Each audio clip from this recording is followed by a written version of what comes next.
John Miller never planned to retire. At 58, the former Special Forces operative still felt strong and useful. He had fought in 3 space wars and knew more about battle than most active soldiers. But the Terran Defense Force had different ideas. "We thank you for your service," Admiral Rogers said as he slid the retirement papers across his desk. "Your pension is good. Maybe try gardening?" John took the papers without a word. What was there to say? New rules, new physical tests, and young recruits meant old soldiers like him were pushed out. Not into better jobs, but out completely. This small apartment on Luna Colony felt like a prison to John. Each day was the same. He drank coffee while watching Earth rise through his window, read news about growing problems with the Zexian aliens, and tried not to call his old unit. His neighbors, other retired military people, seemed happy with their model ships and video games. John was not happy. Each night he dreamed of fighting, not because he loved violence, but because that's where he felt he mattered. On a quiet Tuesday afternoon, everything changed. The colony's alarm sirens began to wail. John rushed to his window and saw people running in the streets below. His computer screen flashed with an emergency message. A Zexian scout ship was approaching Luna Colony. It wasn't a full attack force, but it clearly broke the peace agreement. According to the news, the nearest human military ship was 3 days away. John watched people panic in the colony's main hall. Something woke up inside him. He caught the eye of Samantha Wright, a retired weapons expert who lived nearby. They hadn't talked much before, but they understood each other without words. "My workshop," she said simply. 1 hour. Bring anyone else who remembers how to fight. John nodded and left immediately. He knew exactly who to call. By nightfall, John had gathered 12 former warriors, engineers, pilots, medics, and fighters, all supposedly too old for service. The colony leader had refused their help when they offered it. He was focused on evacuation plans and trying to talk to the aliens. "Let the young ones handle it," the leader had said in a tone that made John's blood boil. But John and his new team weren't asking for permission anymore. "They think we're just old war dogs," John told the group in Samantha's messy workshop. "But they forget something important." He smiled for the first time in months. "Old warriors don't just have experience. We have time to think, to plan, to create." Samantha pulled a cover from a large object in the corner, showing a half-built device she had designed herself. "And I've had plenty of time to get creative." The others nodded. Bill Jones, who had been a top pilot, spoke up. "The defense systems on this colony are basic. I've thought of 17 ways to improve them over the last year." "The official security team is only 12 people," added Karen White, formerly of intelligence operations. "And half of them have never seen real combat." John looked at each person in the room. None of them were young anymore.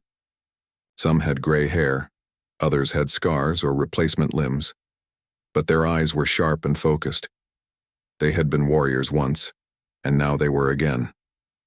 "The colony leader wants us to hide and wait for help," John said. "But we all know what happens when Zexians get a foothold somewhere." Everyone nodded grimly. They had fought the Zexians before. What looked like a small research mission was standard practice before a larger attack. "We have 24 hours before their main force arrives," Samantha said, checking her computer. "Maybe less." "Then we better get started," John replied. "Frank, what can you do with the mining equipment in Storage Bay 3? Frank Peterson, once the best engineer in the fleet, grinned. "Give me 4 hours and I can turn those diggers into defensive barriers." "Lisa, we need to know what they're saying to each other." Lisa Wright nodded confidently. "I've been playing with communication systems since I retired.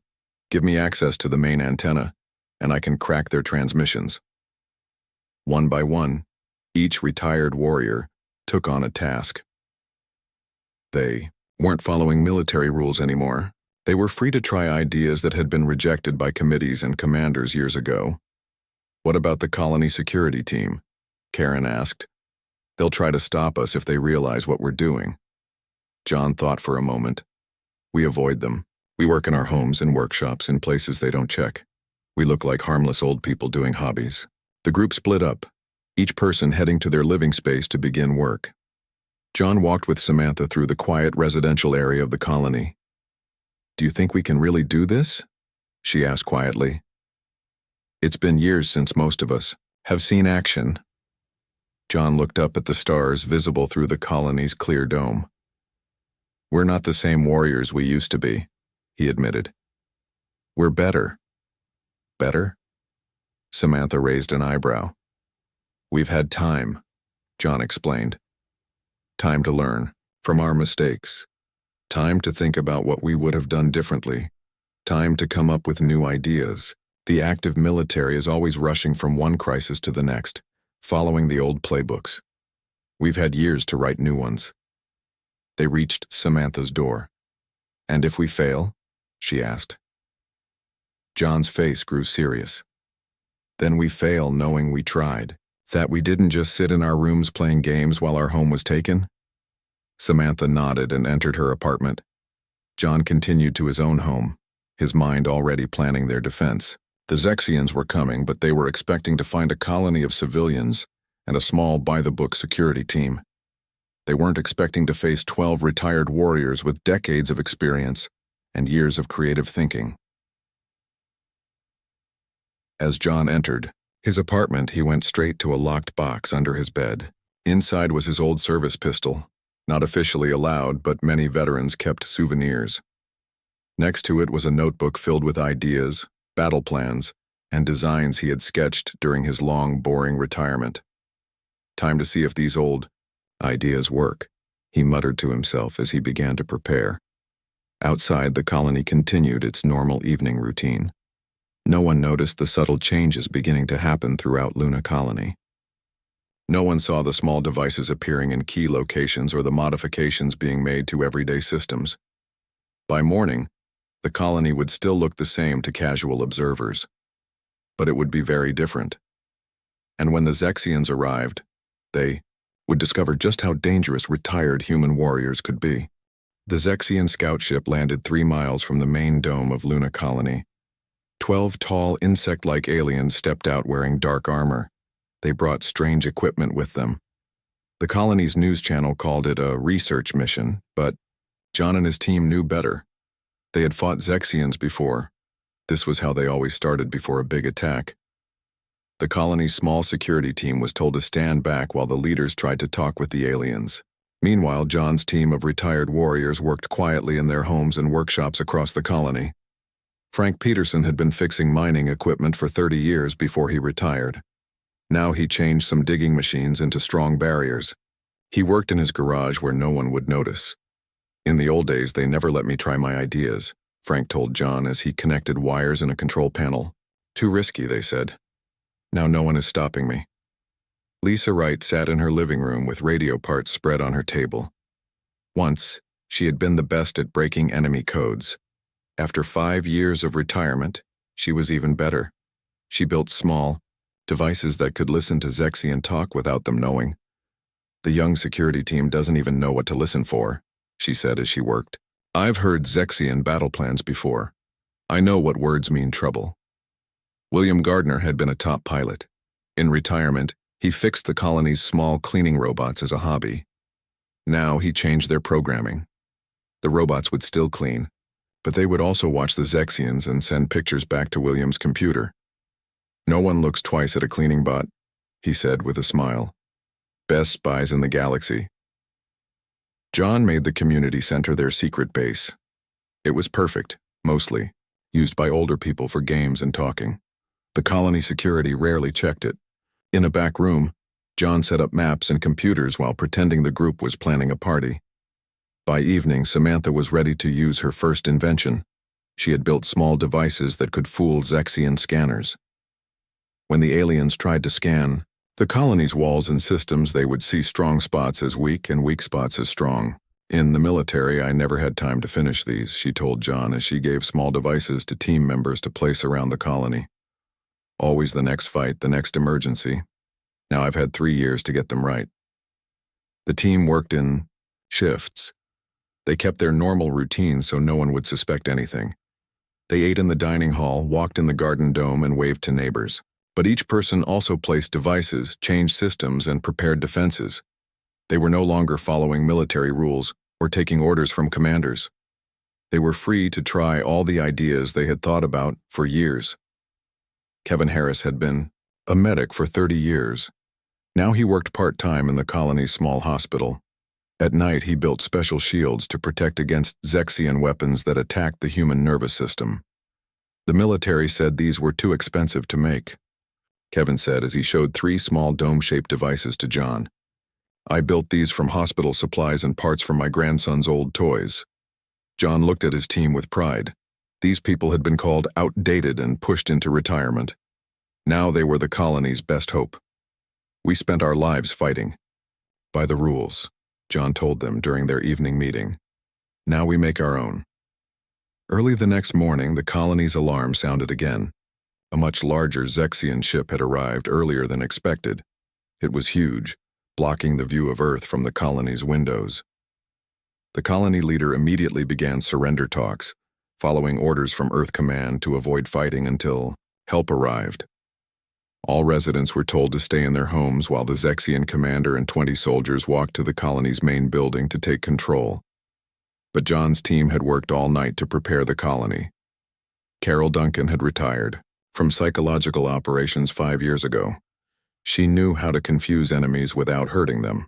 As the Zexians marched through the main plaza, Carol activated her system. Suddenly, hundreds of armed humans appeared to surround the aliens. They weren't real, just light images, but they looked real. The Zexian commander stopped, surprised, but not scared. These aliens were logical thinkers, and the commander quickly realized the people weren't real. But those few moments gave John's team valuable information. They could now see weak spots in the new Zexian armor. "They've fixed the problem on their sides," Samantha noted as she watched through a hidden camera. "But they still can't protect the back of their necks properly." The colony leader met with the Zexian commander as planned. He offered to surrender the colony, but he wore a special earpiece Lisa had made. Every word spoken in that room was sent to John's team. "They want our power plant," John told the others as he listened. "And they plan to use our colony as a starting point to attack Earth." As night fell, the Zexians set up control points throughout the colony. They turned on jammers to block calls to Earth and started patrols. They thought they had won easily. That's when Frank turned on his creation, a system that spread throughout the colony and interfered with the Zexians' mental connection to each other. It wasn't enough to hurt them, but enough to make them feel dizzy and confused.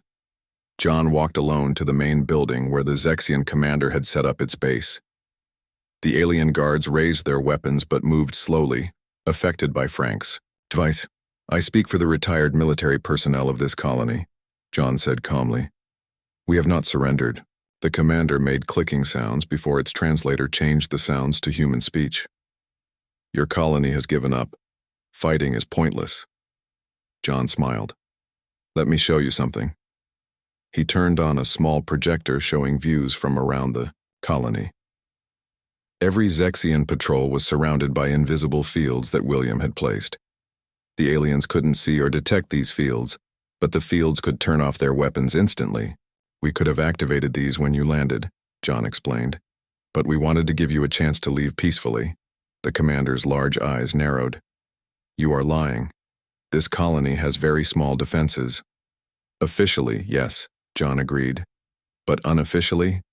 This colony has 300 retired soldiers with nothing but time on their hands.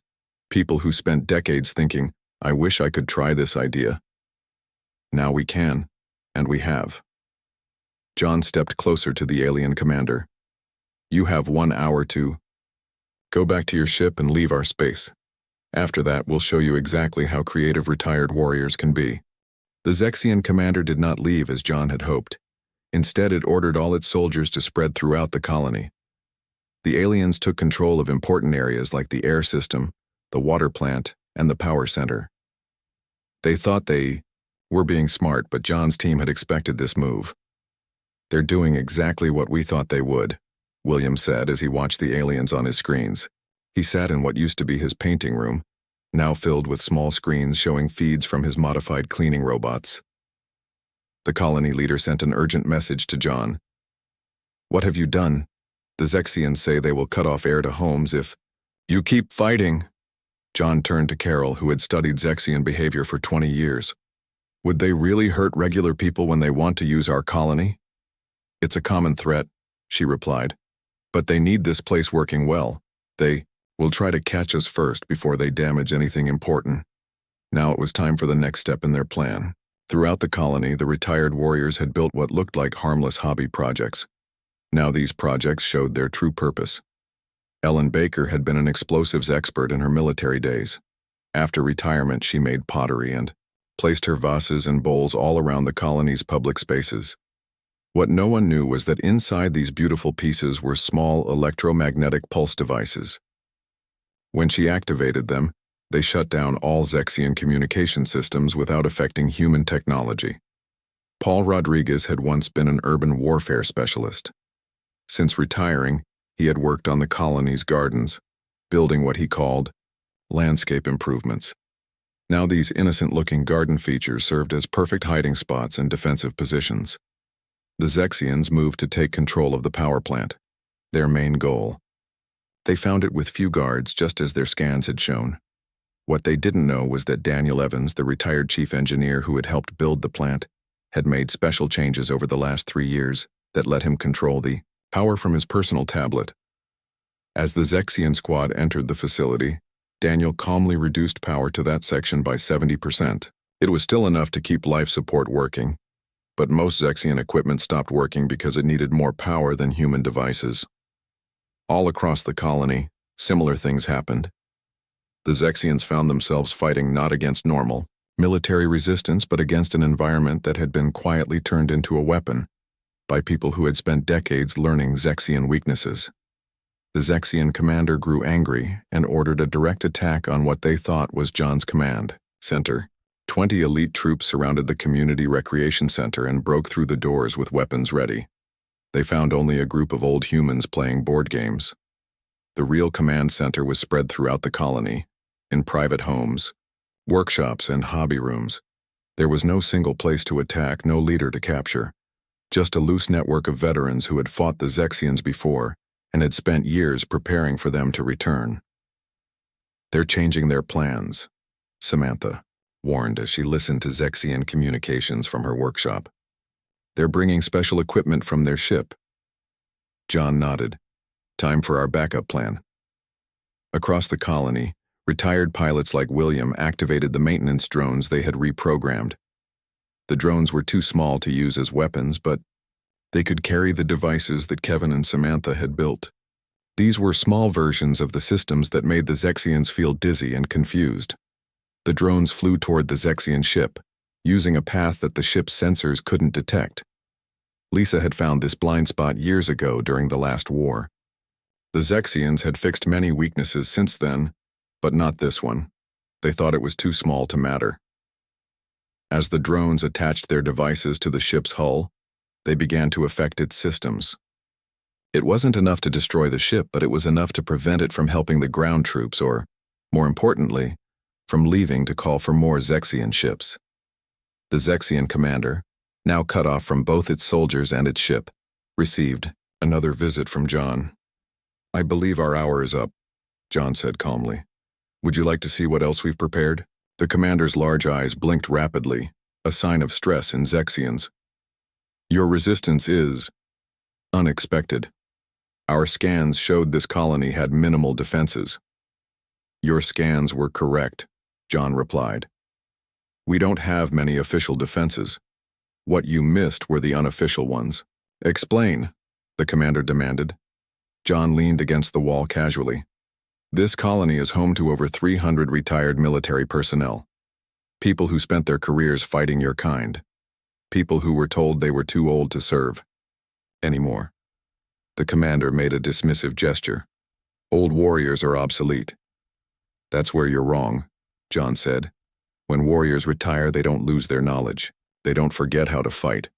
And most importantly, they finally have time to think." From his pocket, John took out a small, round device that Samantha had built. This is something she designed 15 years ago. The military rejected it because it was too expensive to mass produce, but we don't need thousands of them. We just need enough for one colony. He placed it on the table between them. This device can detect every Zexian soldier in a 2-mile radius and temporarily disable their neural networks. Not permanently, we're not monsters, but long enough to capture them all. You're bluffing, the commander said, but its voice lacked confidence. Would you like to test that theory? John asked. Or would you prefer to discuss terms for your withdrawal? For a long moment, the Zexian commander was silent, its compound eyes studying John's face for any sign of deception. Even if what you say is true, it finally said, our main fleet will arrive in 2 days. They will not be so easily defeated by old humans and their toys. John smiled. You assume we've shown you everything we can do? We haven't even started to get creative yet. Outside the administration building, the rest of John's team continued their work. Frank and Lisa had joined forces to create a system that could send false signals to any approaching Zexian ships, making them think the colony was already destroyed. Kevin was mass-producing his neural shield devices with help from other retired medics, and Samantha was putting the finishing touches on her masterpiece, a device that could temporarily disable the engines of any ship in orbit without causing permanent damage. None of these were weapons of mass destruction. They were careful, precise tools designed by people who had spent decades thinking about how to win a war without needless death. They were the products of experience, wisdom, and time. The very things the military had dismissed when they forced these warriors to retire. The Zexian commander studied John's confident expression and made a decision. I will speak with my superiors about your proposal. John nodded. You have 6 hours. After that, we'll have to assume negotiations have failed. As John left the building, he tapped his communicator. Everyone keep working. This isn't over. Yet. The retired warriors of Luna Colony continued their preparations, ready to defend their home with the creativity that only decades of experience and years of retirement could provide. 6 hours passed, and the Zexian commander had not given John an answer. John's team gathered in Samantha's workshop to plan their next move. The small room was crowded with retired warriors, each one ready to defend their home. They're stalling, Lisa said as she monitored Zexian communications. They're trying to fix their ship system so they can call for help. John nodded. Then we need to show them we're serious. William, are your drones in position? William checked his tablet. Yes.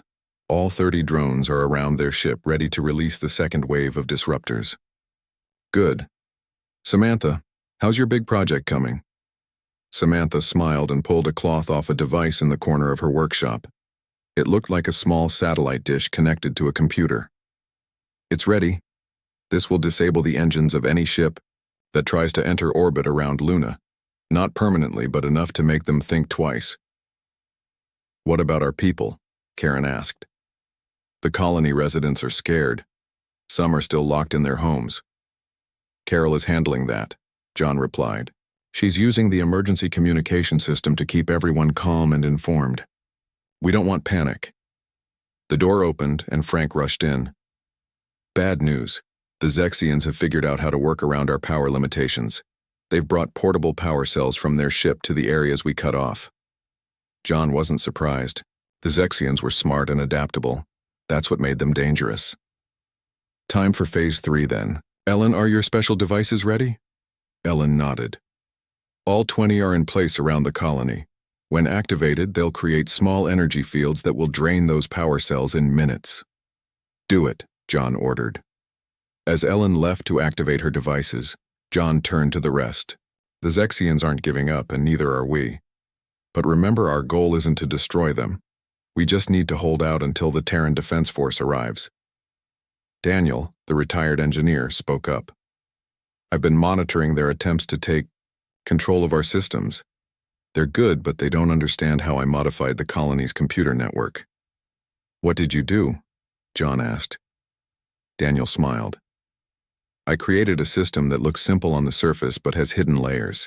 They think they're in control, but they're only seeing what I want them to see. A beep came from Lisa's communication device. "John, the Zexian commander wants to meet again." John checked his watch. "Right on time. They've realized their power. Cells aren't working as expected." He stood up. "I'll go alone. The rest of you keep working on your projects. If this meeting doesn't go well, we'll need everything ready." John walked through the quiet corridors of the colony.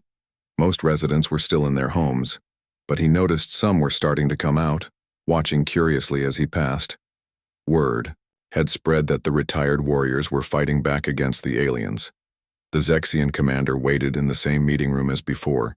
It looked less confident now, its tall body slightly hunched. "Your people continue to resist," the commander said as John entered. "This is unusual." "We're unusual people," John replied, sitting down across from the alien. "Have you considered our terms?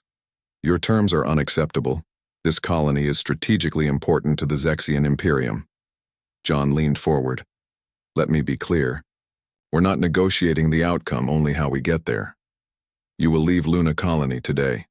The only question is whether you leave peacefully or after we demonstrate more of our capabilities." The commander's compound eyes narrowed. "You speak boldly for someone whose position is hopeless. Even if you have managed to create some clever defenses, you are still outnumbered and outgunned." John pulled out his tablet and placed it on the table. "Let me show you something." He pressed a button, and a holographic display appeared between them. It showed a map of the colony with red dots representing Zexian soldiers. "Every red dot is one of your troops," John explained. "We know exactly where they all are all the time." The commander studied the display. "Simple tracking technology. This does not impress me. It's not meant to impress you. It's meant to inform you." John tapped another button, and small blue circles appeared around each red dot. Each blue circle represents a field that can neutralize your troops' neural systems instantly. We could activate them all right now. "Then why haven't you?" the commander asked, suspicious. "Because we don't want to hurt anyone if we don't have to," John replied honestly. "We were soldiers, not killers. We know the difference." John tapped the screen again, and a larger yellow circle appeared around the Zexian ship. "This is Samantha's creation. It can disable your ship's engines with a focused electromagnetic pulse. Again, not permanently, but long enough for the Terran Defense Force to arrive." The commander was silent for a long moment. "These could be tricks, illusions." John shrugged. "You're welcome to test that theory, or you can look at the evidence. We've countered every move you've made so far. Your communications are disrupted. Your power cells are being drained. Your sensors show you things that aren't real and miss things that are." He leaned closer to the alien. "And all of this was done by people your intelligence dismissed as too old to be threats. Imagine what else we might have had time to create during our years of retirement." The commander's antennae twitched, a sign John recognized as anxiety from his years fighting Zexians. "Our main fleet," the commander began, "will find an empty space where Luna Colony used to be," John finished. "Frank and Lisa have created a system that projects false signals. As far as your fleet will know, this colony was destroyed in an accident. They'll have no reason to come here. This was a bluff. The system wasn't actually ready yet. But the commander didn't need to know that." Outside the meeting room, the rest of John's team was putting their plans into action. William's drones had delivered Kevin's neural disruptors to key points around the colony. Samantha had positioned her engine disruptor on the colony's outer dome. Ellen's energy field devices were draining the Zexian power cells faster than they could be replaced, and Paul, the urban warfare expert, had quietly organized other retired military personnel who weren't part of the core team. They moved through the colony's service tunnels, ready to capture Zexian troops if fighting broke out. The commander stood suddenly. "I must consult with my ship's systems." "Of course," John said calmly. "But remember, we're monitoring all communications, and your 6 hours are almost up." As the commander left, John contacted his team. "Get ready, everyone. I think they're going to try something desperate." Back in Samantha's workshop, the team received John's warning. "What do you think they'll do?" Karen asked. Samantha checked her systems. Based on past encounters, they'll probably try to take control of the life support systems and threaten the whole colony. They don't know Daniel has that covered, Frank said with a smile. No, they don't, Samantha agreed.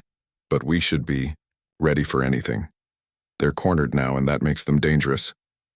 Outside, the Zexian troops began to move with new purpose, converging on the colony's main environmental control center.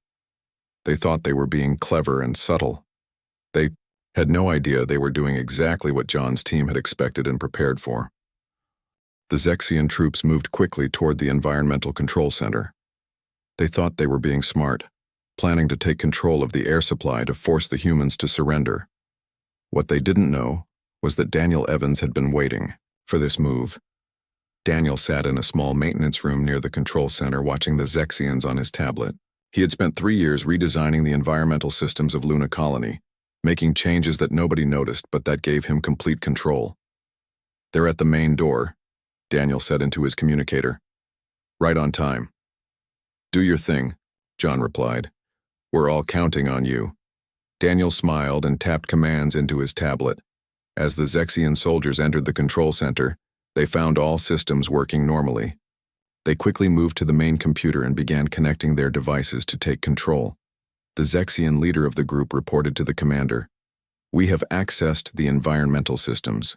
We can now control the air supply to all sections of the colony." The commander, still meeting with John, smiled for the first time. "Perhaps now you will reconsider your position." John looked unconcerned. "Perhaps you should check if your soldiers actually have control." The commander's antennae twitched with doubt. It tapped a command into its own device. "Report status. We have full control," the soldier replied. "All human operators have been removed from the facility." John smiled slightly. "Ask them to reduce oxygen levels in Section 3 as a test." The commander gave the order. In the control center, the Zexian soldiers entered the commands to reduce oxygen in Section 3. The screens showed the levels dropping. They reported success to their commander. But in reality, nothing had changed. Daniel had created a false system that showed the Zexians exactly what they expected to see. The real environmental controls were now running on a separate system that only he could access. "Your soldiers see what they want to see," John explained. "They think they control the air, but they don't." Daniel redesigned the whole system during his retirement. He had 3 years to think about how to protect it from exactly this kind of attack. For the first time, the Zexian commander looked truly worried. "This is impossible. Our intelligence reports showed standard systems throughout the colony." "Official reports, yes," John agreed. "But retired warriors have a lot of free time to make unofficial improvements." Across the colony, the rest of John's team moved into their final positions. Samantha activated her engine disruptor, sending a focused pulse toward the Zexian ship. The pulse wouldn't damage the ship permanently, but it would prevent it from leaving or using its weapons for several hours. Williams' reprogrammed maintenance drones surrounded key Zexian positions, ready to release Kevin's neural disruptors, if needed. Lisa continued monitoring all Zexian communications, giving John real-time updates about their plans and movements. The commander received an urgent message from its ship. The engines weren't responding, and many systems were failing. The Zexians were trapped on Luna Colony with no way to call for help or escape. "It seems we are at an impasse," the commander said, trying to sound confident. "Not really," John replied. "The Terran Defense Force will be here in less than 24 hours. You have until then to decide. Surrender peacefully and be allowed to leave once your ship is working again, or continue fighting and face the consequences." The commander stood abruptly. "I must consult with my troops." "Of course," John said. "You have 1 hour to give me your answer." As the commander left, John contacted his team. "They're running out of options. Be ready for anything." In Samantha's workshop, the team monitored the situation. Frank had joined Daniel at the Environmental Control Center, bringing additional devices to strengthen their hold on the systems. "What if they try to damage the colony out of spite?"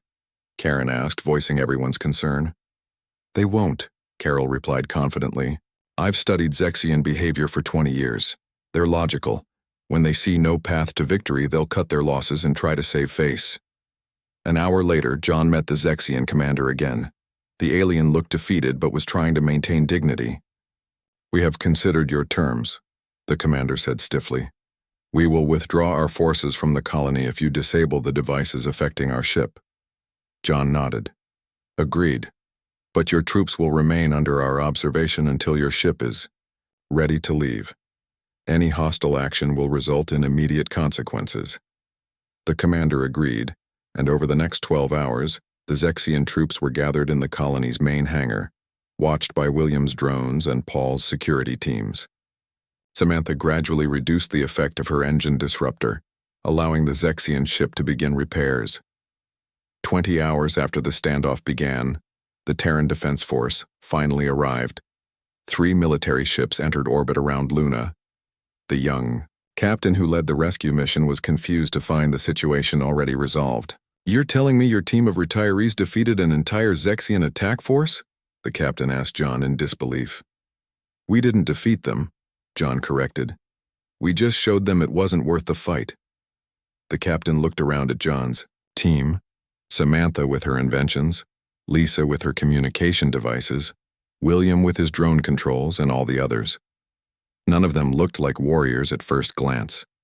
They were older, some with gray hair, some with artificial limbs, or scars from old battles. "I don't understand how you did it," the captain admitted. Samantha smiled.